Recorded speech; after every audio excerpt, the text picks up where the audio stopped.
here today on a very special episode of Heels Up. As we review Raw for August 31st, 2020, we had today with us a very special guest, a celebrity, a man among men. We have number 162 on the BW 500 list, all right? Number 162. Now, this man is ranked higher than Titus O'Neil and Xavier Woods of the WWE, and we have him here on our lowly little show, man, and we are so grateful. I give you all the one who matters, Mr. Reggie Lincoln! Woo! Thank you, everybody. No applause, please. No applause. No, it was, yeah. No applause. Thank you. I want to thank all three of my fans out there. Thanks, Mom. Yes, I would like to thank everybody that supported me, all two of you, all 10 of our viewers. You're welcome, Reggie. Yes, thank you. We do have 100 subscribers, though. Yeah, 100 subscribers, yes. I am happy for that. I'm happy, too. Now, if we get 500, I still going to stick to my promise of that twerk video. So far, I mean, we're not endorsed by the company that's talking about shaving our balls, or we're not endorsed by the hair loss company either. No. But then again... Or that blonde, long-haired, bearded asshole who, sells, soap and sunglasses, and, now he's, I don't know, he sells everything, but, I fucking hate that dude. Come on here with your long hair and your beard, you fucking douche. All right, so we start off Raw tonight getting the information that we're going to have 3 matches and that the winner of each match is going to go on to be in the main event, which will be a triple threat number 1 contender match to Drew McIntyre's WWE Championship. Drew is out. They report that he's got a hairline fracture in his jaw because of Randy Orton's 3 punts. Sucking haggis through a straw, which isn't that hard to do because haggis is kind of like cream chip beef sort of. It's not it's not a liquid, but it's not necessarily a solid either. Somewhere in between. It's acceptable. It's delicious. I love it. Anyway, it's good. Haggis is really good. I'm gonna have to try it one day, man. Just don't ask what it is. But have some. I'll leave my mind to the mystery. Yeah, just know it's good. Okay. Fine. I trust you. So first out, we get Randy Orton, who says, he kicked Drew in the mouth 3 times for offering him pity, and he does deserve a championship rematch, but he's going to jump through the hoops and he's not going to take anyone's damn pity, essentially. Then he gets interrupted by Mr. Keith Lee. Yeah, and of course, Keith Lee comes out, cuts his promo, talks about how he is beating Randy Orton and stuff like that. And as he was talking to Randy Orton, his promo gets interrupted by an attack by Dolph Ziggler. So the first match for the qualification matches for the triple threat match, the first one up tonight is going to be Keith Lee versus Dolph Ziggler. Which Keith Lee, he just pretty much gets the best of Dolph. He really does. Dolph had so much trouble getting him off of his feet. He did, but Dolph actually did a little bit better than I figured he would have. I figured they would have I figured they would have been a quicker match. I thought that, but again, Dolph proves he's a resilient guy even in defeat. And he sold that pounce like a motherfucker there, didn't he? Oh my God, that pounce is beautiful. Oh, dude. That was wonderful. Oh my goodness. It was kind of a contest tonight to see who sold kind of the pounce better. Was it Dolph on the inside of the squared circle or the one that Orton took on the outside later on in the night? Man, we'll just have to see. We'll get to it. Yeah, we'll get to that. But yeah, both excellent pounces. Both guys tried to see how far they could throw themselves. Orton went from middle of the ring all the way past the steps and then flipped over and rolled into the barricade. He just kept going. Yeah. Oh, it was just beautiful. It's like when The Rock used to take the stunner and see how far he could flip himself backwards, just as a rib.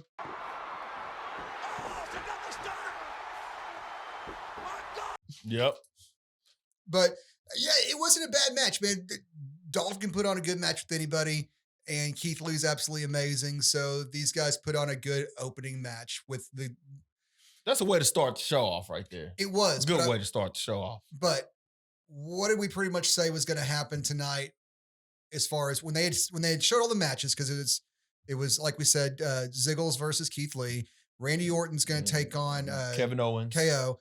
And then... It's Dom versus Seth Rollins. And as soon as they gave us the lineup, we're like, okay, this is what's going to happen. And that's exactly what happened. Yeah, so we knew what was going to happen. It was predictable, but it was still entertaining.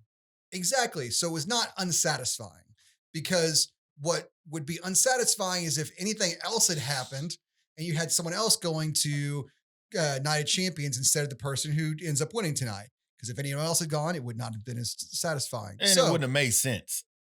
exactly. Predictability does not mean it's bad storytelling. All right. No, of course not. So Shayna and Nia are backstage. They're still arguing with each other over, who really got the win. And Nia says she just considers herself the tag team champion, and Shayna's the chick who carries the other belt. Uh,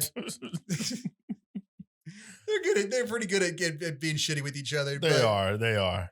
Asuka comes up and starts interrupting. And so, then they kind of unite like, hey, this is tag team business. And Asuka cuts him off and starts yelling in Japanese. And I honestly don't know what the hell the point of this whole segment was. But it was, so there it is. There it is. We've got 3 hours to fill, so make it happen. Yeah. So we go to another commercial break, because that whole riveting backstage scene between Asuka and the Women's Tag Team Championship took so much out of us, we had to go back to commercial immediately. But anyway, we come back and the lackey Adam Pearce is yelling at security, telling them they're going to be fired if they get interrupted by the jackasses in Retribution again tonight. So, good job motivating there. Good, way to build people up in their low-level jobs by, threatening them. Asuka comes out and she starts cutting her promo. And, the typical gibberish, nobody's ready for Asuka. And then Mickie James come out. Mickie James let her know, hey, you're good. Really good. But I'm coming after that title. She gets a couple of words. She didn't even get to deliver the whole, the line, I'm coming for you. As soon as I'm coming for you, Lana and freaking Natty's music hits. Totally took away from the moment. Totally took away from the gravitas, I have to say. I'm a buzzkill. They are a buzzkill. But that's what they kind of are right now. Yeah, I guess that's the shtick. So. But yeah, Lana and Natty come out. Surprise, surprise. Lana's the one dressed for a fight. Lana comes out there and, starts talking trash to Mickie. And she's like, Mickie, your clothes are old. You're old. Just talking trash. I know. Yeah. Being super catty. But she's like, you got to get through me if you want to get to my friend Natty. So we're going to get a Mickie James versus Lana match after the commercial break. Yeah, pretty much. And as the match is going, a little back and forth, but not too much back and forth. I actually noticed something. Yeah, Lana has improved in her in-ring skills. Lana's definitely getting better. She's getting better. I applaud her. I really do. She couldn't have gotten worse, though, so there was really only one way to go. Yeah, but ultimately, Mickie James wins it with a good old Mick kick. So, that manatee with the ball. It actually went to a bunch of finishers tonight. That manatee uncovered his clean finish balls. I know, right? Clean finish balls. Gotta love those clean finish balls. Oh, yeah, for sure. They're so smooth and they feel good against your face and they're just wonderful. Huh? So the match between Mickie James and Lana was definitely better than I thought it was going to be. Lana is improving, like you said. Mickie does pick up the victory with the Mick kick. But what's interesting, though, is Asuka stayed at ringside the whole time, watching the match, just validating these women as being part of the, I guess the title picture, which is surprising because I didn't think they ever let Mickie James back near the title picture. But she's coming out here, she's slapping these Lana heels near around. the title picture either. Well, not Lana, but it's going to be Natty. Lana's just a filler. She's the MVP of this group. You know what I mean? She's going to get beat while the other people actually win this stuff around, even though she may pick up a victory here or there. Okay. Yeah. So after the match with Mickie James and Lana, we go backstage. We're supposed to get an Aleister Black interview, but instead we get Orton coming out of his dressing room. So shenanigans there, since Orton's got KO coming up. We go to commercial break. And after that, we've got the Iconics in the some makeshift backstage ring or something. Yeah, pretty much a backstage. But apparently they're going to have a match with the Riot Squad later on, and the winners get a shot at the women's tag team titles while the losers have to break up. Now, since they just put the Riot Squad together, we know where this is going to go, and this really pisses me off because I freaking love the Iconics.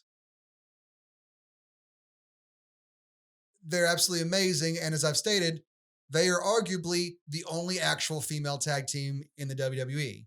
Everyone else is a bunch of singles wrestlers they jam together. Just saying. Well, except the Riot Squad, they started out as a tag team, but then they broke up. And then they started out as a stable. They did, but not a tag team. A stable. A stable of 3 individual wrestlers. Look, You can call them the Outsiders or the NWO, but when you think about Scott Hall and Kevin Nash, they're not a tag team first. They're Scott Hall and Kevin Nash. Well, that's debatable, but we'll The get only into that later. they're Diesel, they're Razor Ramon, they have their own separate careers or something big. Like even though the Dudley Boys have been separate, it felt weird when they were separate, didn't it? Yes, it did. Because they're a tag team. It's like Demolition, whenever freaking which one was it? Axe went off and became Repo Man. It was freaking weird. Didn't really pay attention to that. My point is, that was your point. I didn't pay attention to it. Yeah, exactly. It's weird. It's weird when people run off and do their own things. It's weird whenever you jam single players into the tag team thing, expect them to be a legitimate tag team. They're two separate entities. Like we don't have a female tag team that's like the Road Warriors or Demolition or 3D in that they're just a tag team or that's what they specialize in. We had the Iconics and now you split them up and you put the nice little exclamation point on that at the end of the night tonight too, didn't you? Anyway, sorry. That's my rant about that. I'm still upset about it. After they were done with the Iconics, we go into our match with Kevin Owens and Randy Orton. Randy Orton comes out, his typical entrance. And as Kevin Owens comes out, he is attacked by Aleister Black. Viciously attacked. Black gives him the black mass. Kevin crawls in the ring.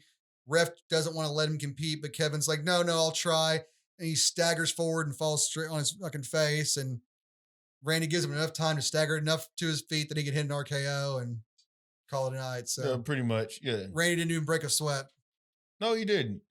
A little quick, fast match. I liked it. I actually liked it. Told the story. We just got to figure out why Aleister's being all pissy.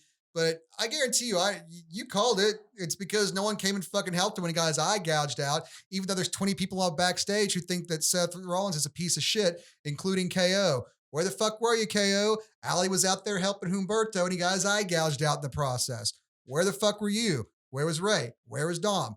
5 of you guys, 2 of them, y'all couldn't muster everyone in one place at one time. Seriously, y'all suck. Aleister's right to be pissed off. Orton wins in less than a minute, so he's on to the triple threat main event. After the match, we cut backstage and the Mysterio family's there. And they cut a promo about how beating Seth and Murphy, brought some closure and they're feeling good about it. And originally it was going to be Ray versus Seth tonight, but since Ray's not clear to compete, he's glad that it's his son who's taking his place and he's going to do him proud. So again, Dom Seth later on, just kind of reminding us about that.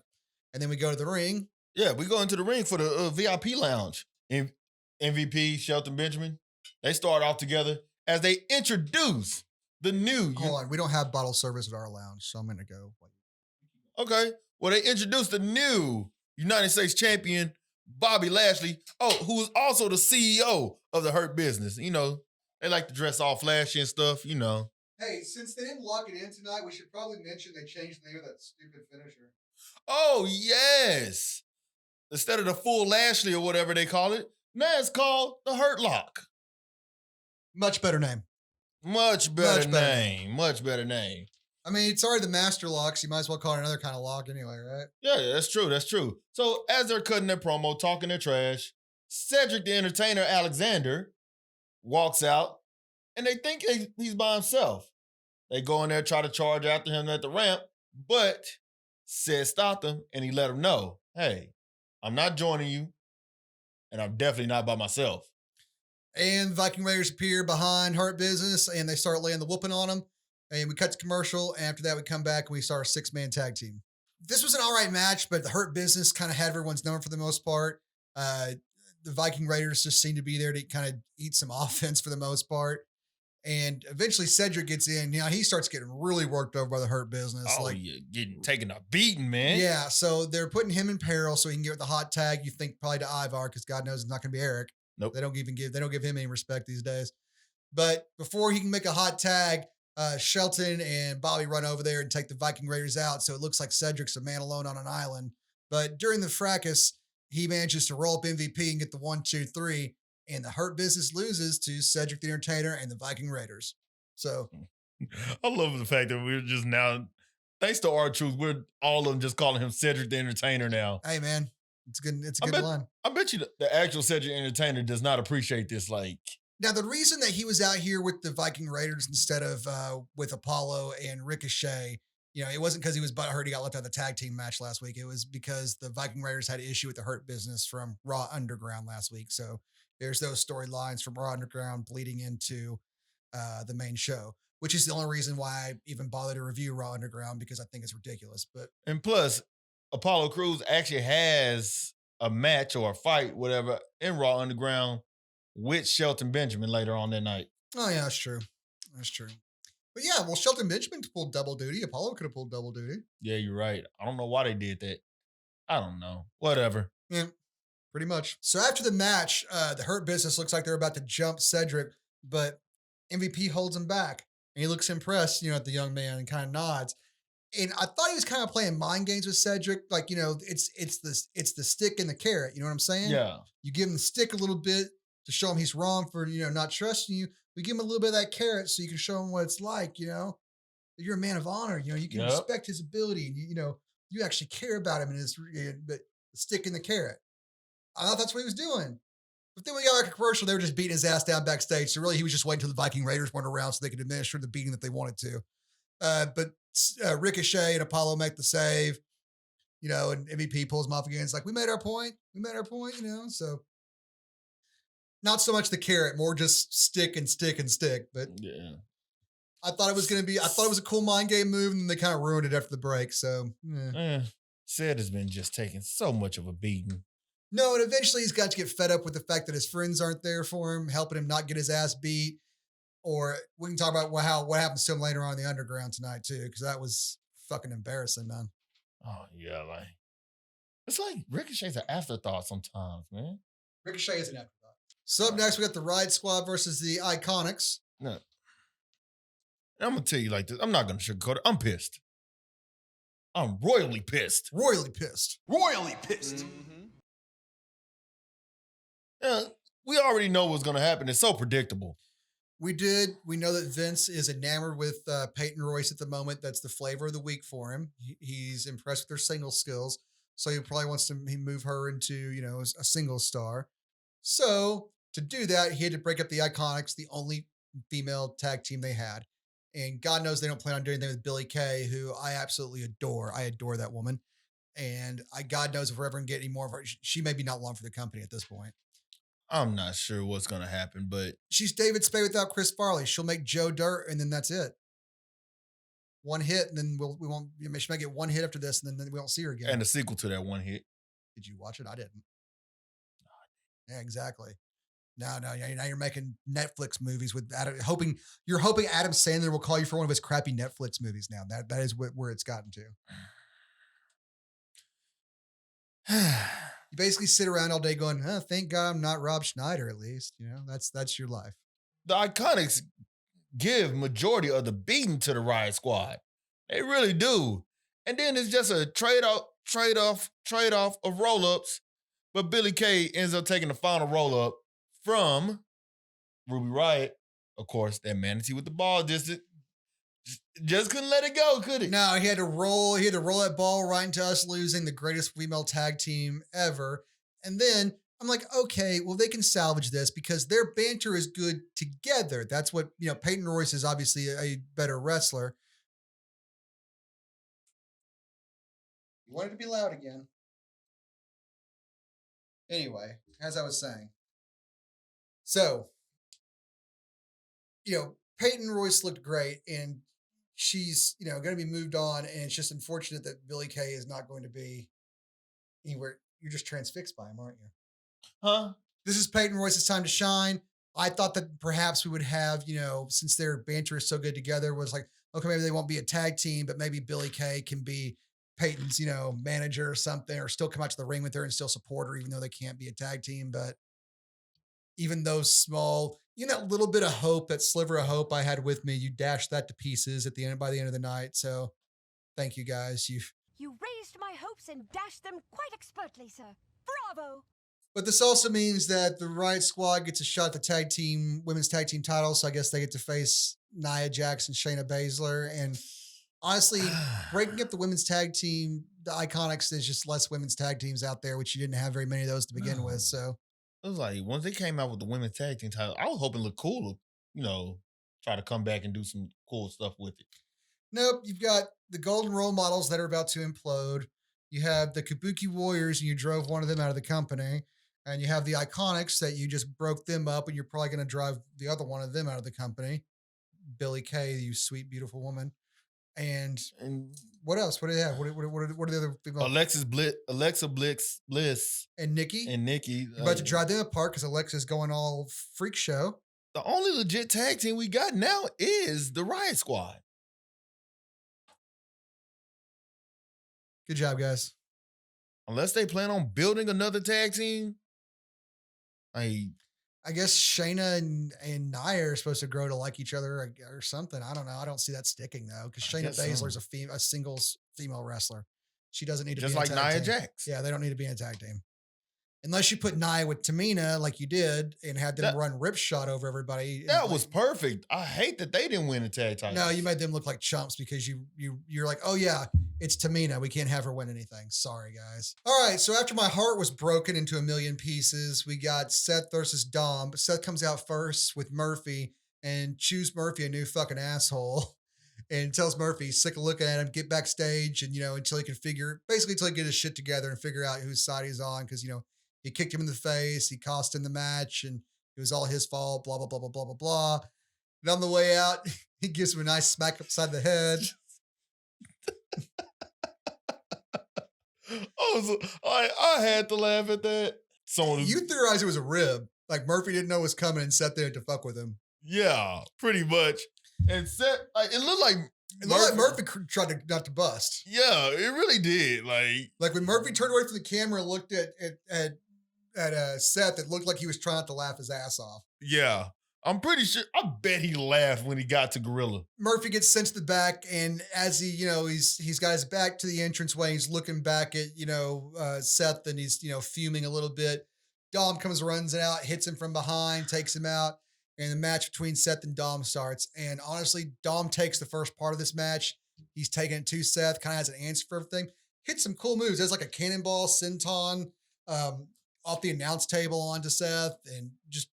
Dude, man, he was doing great. He was doing his best to try to. He's doing his best to try to wrestle like his dad.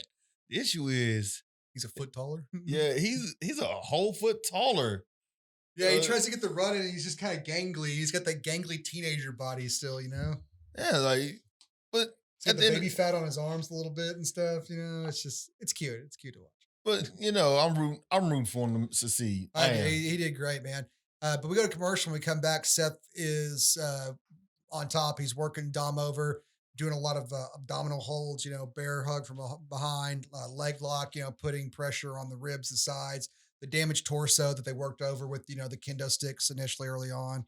So I guess it's probably a carryover from that, I imagine. Yeah, of course. Dom does great in this match. It's much more back and forth, but it doesn't go as long as, their typical pay-per-views. This is kind of, just, we've got other shit to do tonight, guys. Come on. So it ends like we thought it would end with, the more experienced one winning with the curve stomp. Seth hits a stomp, 1, 2, 3. He's about to leave the ring, looks back at Dom, hits him one more time and walks out. Mysterio family is backstage watching this all on the monitor, and they definitely zoomed in on, Ray's, on Dom's mom, just looking panic stricken and torn apart in her nice Louis Vuitton. But I play up that emotional family vibe from this whole thing, but I don't know why. Like you had the blow off at SummerSlam. You let them, or Payback. You let them win. Like, just why we kept to keep going back to this well? Like it's the same thing with the Street Profits and Angel and Andrade. Like, why do you got to keep going back to that damn well? Like you beat them. Yeah, you beat them repeatedly. And I know that the Mysterios haven't beat the Seth and them repeatedly, but fuck, they were lucky they got the one win they did. Take it and go. Yeah. They got their redemption. What else you got to prove? Exactly. Just take it and go. So we go to Raw Underground, and we get a surprise, man. A surprise entrance into the Underground this week. Oh, yeah. The return of Titus O'Neil, man. I love Titus O'Neil. Worldwide. I really do. I like Titus. But he's kind of oddly shaped. You know what I mean? Like his gut sticks out, but his ass always sticks out. So he makes the letter S almost. Like he's legit built like a defensive lineman. He's just so weirdly shaped. It looks uncomfortable. It's like Keith Lee. Keith Lee looks so swole and huge. He just looks uncomfortable sometimes. It's like, I just imagine like trying to cram that into Like imagine like before he made it and he had like rent the compact car when he was Yep. like getting at the budget rental and shit. Like you're just trying to like, let me just get 1 foot in here and I'll just try and can y'all just take out the front seats and I'll sit in the back and just like Keith Lee could wear a smart car as a skirt. We go into Raw Underground and we see Titus O'Neil. He's beating dudes down. He done beat up 2 chumps. And we got somebody up next. It's Riddick Moss. So yeah, Riddick Moss is the dude in the white tank top that looks like a, even more scary Elias that we've seen over the last few weeks. And it looks like Titus is going to have the advantage. He chucks his ass out the ring, and he's throwing him around a little bit towards the end. You think, It was scrapping, man. Yeah. They was scrapping. They were scrapping pretty good, but yeah, Titus looked like he had the edge there towards the end. And then He threw Riddick Moss back in the ring. And that was this fan that distracted him. It was somebody on the outside. Yeah, so it's like just good job. And Titus like, just don't touch me. Like, get off me, man. choke slammed him. Yeah, I know, right? Was it like a choke slam? It's more of just you get on the ground as quickly as possible and get the fuck away from me. But that distraction worked just good enough for when Titus rolls in the ring, Riddick Moss just gives him a nice swift kick. Bah. Right to the bollocks, man. Yep. And then knockout punch. So yeah, it kicks Titus's balls up into his throat and then jacks him one in the jaw, and that's the end of the match. But Titus looked pretty good, beating up the 2 chumps. It's nice to see him back. It's unfortunate though he had to eat a knuckle sandwich and he couldn't just beat up some chumps, and you couldn't let Riddick Moss beat up some other chumps. But that is what it is, man. We know where Tyson places on. Yeah. Vince is still pissed off at him for touching him on the arm that one time. So I guess Titus is just lucky to have a job. I guess so, man. I guess so. All right, so next up, we go to the backstage, right? Well, no, it was video from early in the day when Akira Tozawa arrived in the building, and it was so good. He's pulling into the parking garage, and he was playing it so cool. He gets stopped by security. The security guard's like, "We need your name." He's like, "Akira Tozawa, and these are my ninjas." Like, he might as well have like a cigarette or toothpick when he said, or some sunglasses on, because he was just so cool about it. I know, right? Like, Akira Tozawa is pretty entertaining. He really is. You know what? The more I watch him, his delivery is pretty good, man. He's like, it really is. But yeah, like the security guard tells him, "Hey, your name's not on the list." So he grabs the title and hops out. As soon as he hopped out of the car, we're like, okay, yeah, this is what this is. And of course, the security guard's got a big puffy jacket on so he can hide the ref shirt. But he's sitting there yelling, and while he's yelling, out in the back corner of the screen over here, R-Truth starts creeping out of the security office. Yeah, his little security office. And starts looking around. R-Truth pins him 1, 2, 3, punches one of the ninjas and runs off. Akira grabs the ref, tosses him in the van, and like starts speeding off. And like one of the ninjas like just trying to run. One that got punched is trying to catch up. He's like, "No room," and just takes off without him. Akira's kidnapped the ref and is in hot pursuit of R-Truth, but I don't think it goes anywhere, does it? We don't see that the rest of the night, do we? No, we don't see the 24 title, 7 title for the rest of the night. So for all we know, that ref is still in Akira Tozawa's rental van, driving to the next city. Oh, that's right. They're all shooting in the same place. So, So wait, if they all are in the same place, and like presumably is that just Akira Tozawa's van?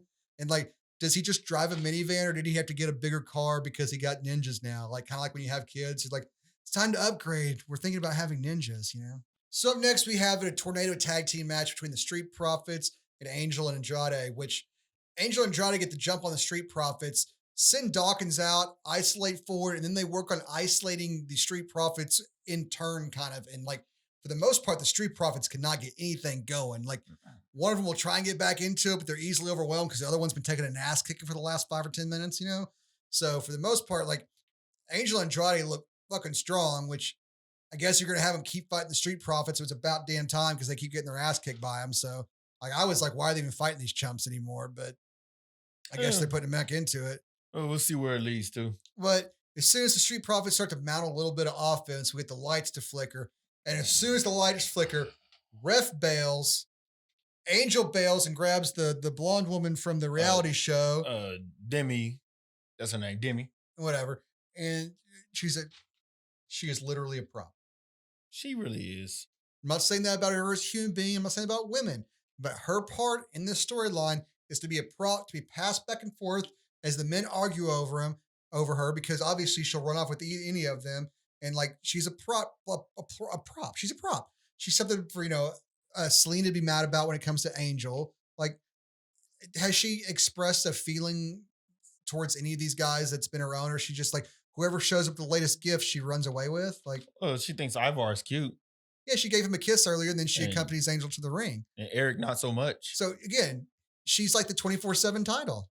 Like whoever God grabs her damn last it, gets to take her dude. away. I'm not calling her like the tillage bike. I'm not saying they're fucking her. I'm just simply saying like as far as her motivations on television, she's got about as much motivation as that fucking title does, in that she has none. They come, they pick her up, they take her to the ring, and she just smiles and runs along.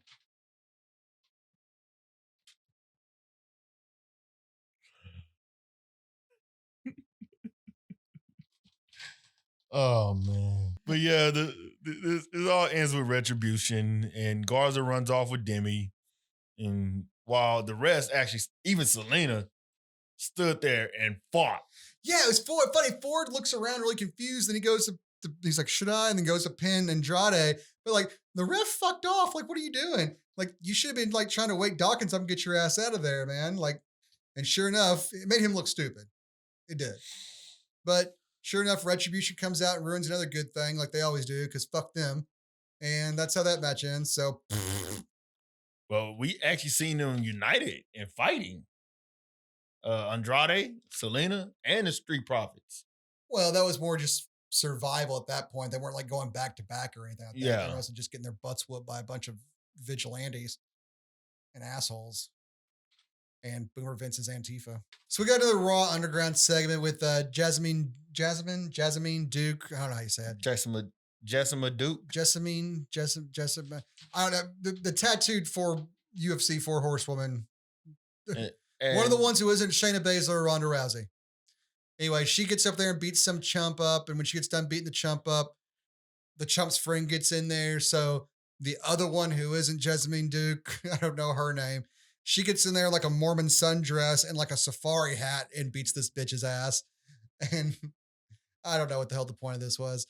But Peyton Royce and Billy Kay are in the underground, and Peyton throws Billy into the ring, and Billy's like, why would you do this to me? Oh, I don't want to. She starts screaming, and of course she just gets kicked in the face by Jessamine Duke. And that's the end of the Iconics friendship, I guess. And that's how they robbed me in the last little bit of hope I might have had. And I'm going to guess Billy Kay is not long for the company at this point, which is unfortunate, because what you're going to find is that while Peyton Royce is a great wrestler, a much better wrestler than Billy Kay, she's not nearly as fun to listen to without Billy Kay to sit there and to play off of. They work together as a group. Now, I could be wrong. I hope I'm wrong for Peyton Royce's sake. I hope that she's just as interesting. I hope that Vince doesn't lose interest in his shiny new toy and then toss her away, and we've wasted the Iconics because he got a hard on for 5 weeks for fucking Peyton Royce. But I hope I'm wrong, but that's kind of how I see this going. Next up, we're standing underground. Yep. We're standing underground as we get into Apollo Crews versus Shelton Benjamin. Now, before he walked into the underground, him, Ricochet, and Cedric, they're all trying to hype each other up and everything like that. Yeah, Apollo's like, you guys got my back. And I was like, if I was Cedric, like, motherfucker, where were you earlier? Yeah, exactly. Asshole, got my back. Fuck you. It's like Cedric's the toilet paper of this stuff. Yeah. He's taking all the Taking all the shit. It's funny. Yeah, we get in there. It's Apollo versus Shelton Benjamin. And honestly, this kind of match really kind of favors Shelton. He's, amateur wrestler. He has the fight background behind him. So, and ultimately it does. The fight spills to the outside. And then the whole Hurt Business, Cedric and Ricochet, they all get into like basically one-on-one fights, all three men kind of in the ring. And those Rick and Cedric and Apollo are immediately overwhelmed by their individual attacker from the Hurt Business. And I can understand Bobby whipping the shit out of fucking Cedric, but like, how did MVP get over on Rick so fast? And how did MVP's a martial artist too? I guess, man, but like in the scheme of things, like Ricochet should be able to beat MVP in a match. The reason being is that MVP is not here to be a dominant force. MVP is here to put over other people. So the way they've built the power scale, as far as what we've seen before or whatever, MVP is an old wily dog that can pull out some tricks. For the most part, given a fair fight, he's not going to beat one of the younger men who are talented. You know what I mean? I'm not sure. I'm not sure because I do see the Hurt Business getting tag titles as well. I do too, but I think that's going to be a lot on Shelton Benjamin's athleticism and MVP's wiliness. Yeah, I mean, they were a great tag team in New Japan. I think they can be a great tag team in WWE. We'll see how it goes. We'll see if the Hurt Business keeps accumulating gold. But either way, this was a Once again, Raw Underground belongs to the Hurt Business. They definitely made Cedric and Apollo and Ricochet look like a bunch of bitches, like definitively look like bitches. They no longer look like they can compete with the Hurt Business in any sort of way. They looked like they were just their absolute chumps. So I'm sorry, as far as I'm concerned, that should have been that's the end of this one because the Hurt Business show that they've got your number. It's kind of like how I feel about Angel and Andrade versus Street Profits now. They've lost so much that I'm no longer interested in seeing them compete with them because I don't feel like they can compete with them. I no longer feel like Cedric, Ricochet, or Apollo can compete with the Hurt Business. I'm no longer interested in watching them trying to compete with the Hurt Business. You made them look like chumps tonight, definitively. Yeah, pretty much. Pretty much. We do cut backstage and Demi's on Angel's ass. She's like, you just kind of abandoned everyone. It's like, I didn't abandon anyone. They needed me. They didn't need me. They're trained fighters. My only concern was to get you out of here. You need protection. And as soon as he spouts that bullshit, Retribution comes into the door and he just bails on her ass. And she runs off too. But luckily, that's the last we said of Retribution. And luckily, they didn't make that poor girl take any damn bumps tonight. So, yeah, I know, right? Could you imagine her taking a bump on the concrete, having never done this before? She's a reality TV star. Like, I think eventually she will. Maybe she will. You know what? The Miz was a reality TV star. Maybe she's the next Miz. I don't know. She very well could be. But we'll have to. She's just got to develop a personality above prop on screen. Up next, we have our main event between Seth Rollins, Keith Lee, and Randy Orton. And man, they really made Seth look stupid in this. They did. Because he comes out and he's like, he's like, come on, man, let's go get him. And like Randy just bails out. And then like Seth is like, I thought you said we were going to work together. And it's like, dude, you sound like a petulant child. You're the one trying to be all this like deep, devious, like deep thinker. I'm running the show. I'm the Messiah. I'm this, that, and the other. And Randy's making you look like a fucking amateur, homie. Maybe you shouldn't have pushed Murphy away, brother.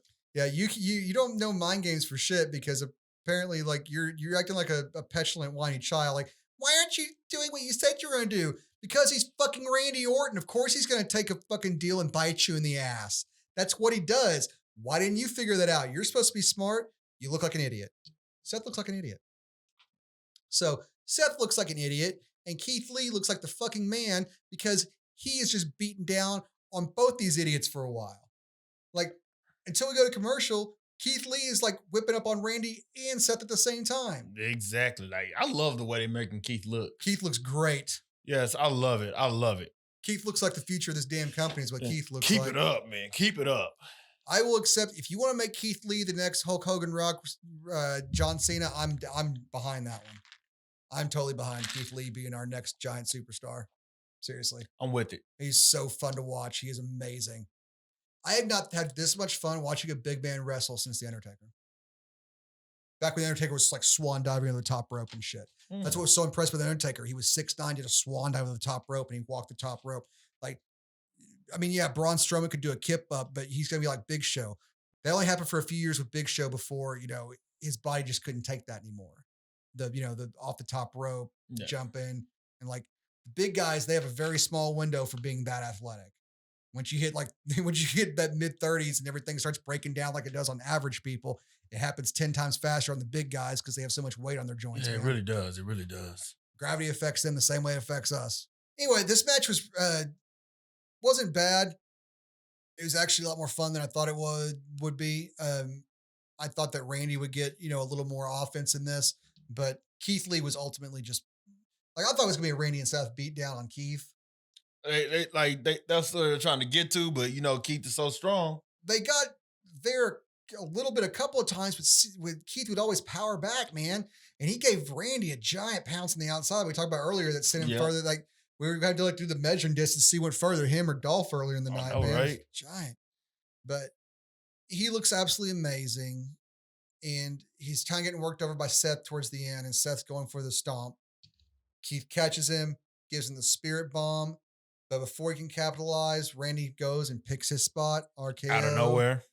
But he doesn't pin Keith. Keith bails to the outside, and Randy just hops over him and pins Seth after the spirit bomb for the 1-2-3. So we called this because it doesn't make sense to send anybody else to that pay-per-view but Randy Orton. And it wouldn't be satisfying to go see Keith fight him because Keith's a face and we're not there yet with him. And they're friends. And they're friends. Seth is a dick, but Seth and Drew don't have any build up yet. The only thing you had, or the best thing you had, was Randy, especially after what happened last week with 3 punts. So again, we called it from the outset what was going to happen. We know Randy's going to go to the next title match. Yeah. But that's not a bad thing. And you guys did it in a very entertaining way, a little tournament thing. That's cool. I'm down. I like it. I dig it. It's like you said before, just because it's predictable doesn't mean it's a bad idea. No. Sometimes good storytelling is predictable, but following that pattern out to a satisfying conclusion that's going to satisfy your audience isn't necessarily a bad thing. So it makes sense. Randy Orton versus Drew McIntyre, Clash of Champions. Which hopefully, Drew actually gives him that Claymore that he so richly deserves. So. Oh, yeah, for sure, for sure. That's it for Raw tonight. And it is, again, an hour longer than it needs to be. I kind of wish they'll put Raw Underground just as the last hour so I can stop watching it after the second hour. But unfortunately, Raw Underground has stuff that carries over to the main storyline. And it's so fucking long. Guys, thank you so much for being here. Really appreciate it. We'll see you this weekend for SmackDown. Hopefully, we will actually get out some new material next week like we've been planning on doing. We've had a few setbacks, but we really appreciate everything. We appreciate the 100 subscribers who are here. Please like, please subscribe. And again, if you do, Reggie will go full Monty. Oh, yeah. Oh, yeah.